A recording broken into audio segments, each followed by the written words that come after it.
Well, the former Pakistani Prime Minister Imran Khan is urging his supporters to, quote, fight to the end after thousands of protesters broke through barricades around Islamabad.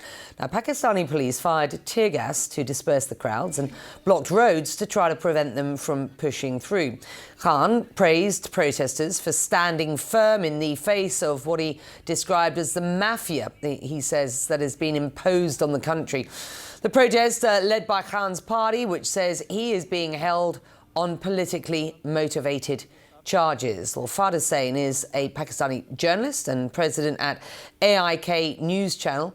Good to have you joining us now live from Lahore in Pakistan. Thank you. And what do you understand to be happening on the ground at present, sir? Thank you very much. Well, the situation is very much fluid at this stage.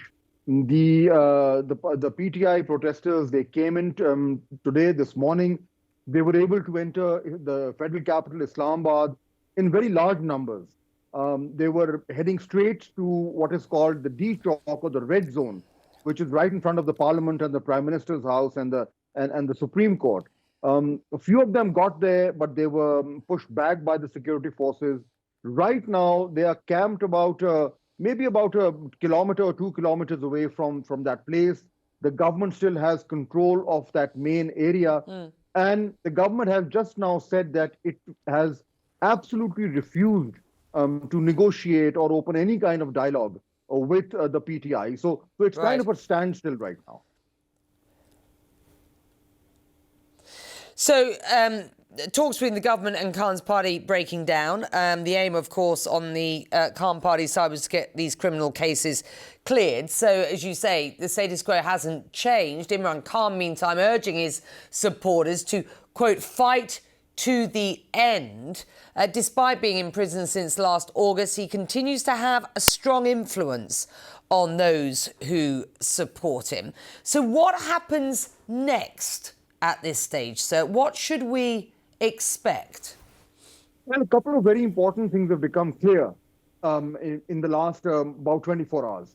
One, of course, is that, as you very correctly said, that Mr. Khan still maintains this hold, this influence over his people, even though he is himself in jail, and that he has been able to mobilize a very large number of people from the province of Khyber Pakhtunkhwa, one province, and they've been able to come because they hold the government there. So they've been able to manage an entry into the federal capital. So he's absolutely very much reminded everybody that he can have very strong street influence. But unfortunately, an element of violence has also, crept into this whole affair. And last night, 4 members of the law enforcement agencies were killed in a hit and run. The driver was ultimately arrested. But they were killed, and in addition, the government says that 3 or 4 other policemen have also lost their lives. So the violence has escalated, which has created a very difficult situation. The government says that it is holding back, that it is not retaliating with violence and restraining troops not to use any live ammunition. So there is a stalemate, but the issue is, the longer the stalemate continues, the more difficult it would become for the thousands of people gathered in Islamabad to be able to sustain just sitting there. The temperatures are cold, they're out in the street. So perhaps the PTI might have missed a moment of absolute leverage that they had a couple of hours back. Now it is a waiting game, and I think the waiting game suits the government. Yeah.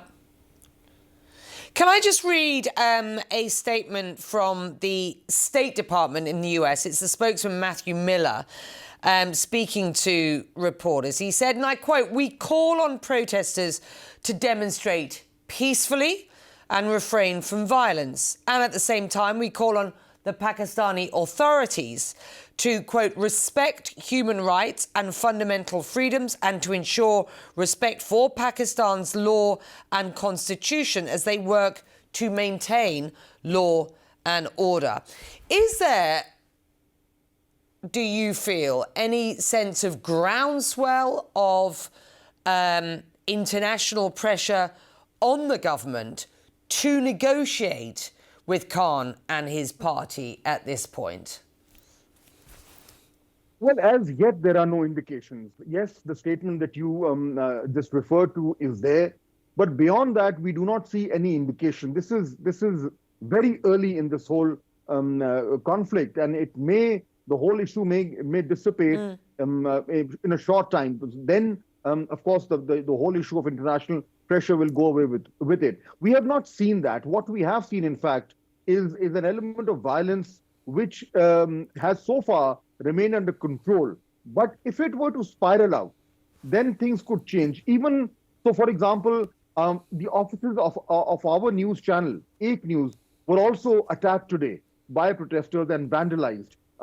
They were controlled later on. So right now, I think the government wants somehow to ensure that the violence does not escalate. As long as that doesn't happen, I think the international pressure will probably not come down very hard on the government, but ultimately, of course, this issue, if it drags on, then I think a negotiated settlement would become a bit more difficult for Mr. Khan if he wants it in his favor, despite the fact that he's shown that he has street muscle and street power. Yep. Well, Khan supporters will say that, you know, the hope will be from the government that they will quieten down. And, you know, that remains to be seen whether indeed that happens and whether the government is prepared to negotiate at any point with Mr. Khan himself or indeed the party. It's good to have you, sir. Important insight and analysis on what is a very, very important story. Thank you. You're watching Connect the World with me, Becky Anderson. Time here in Abu Dhabi is 33 minutes past 7.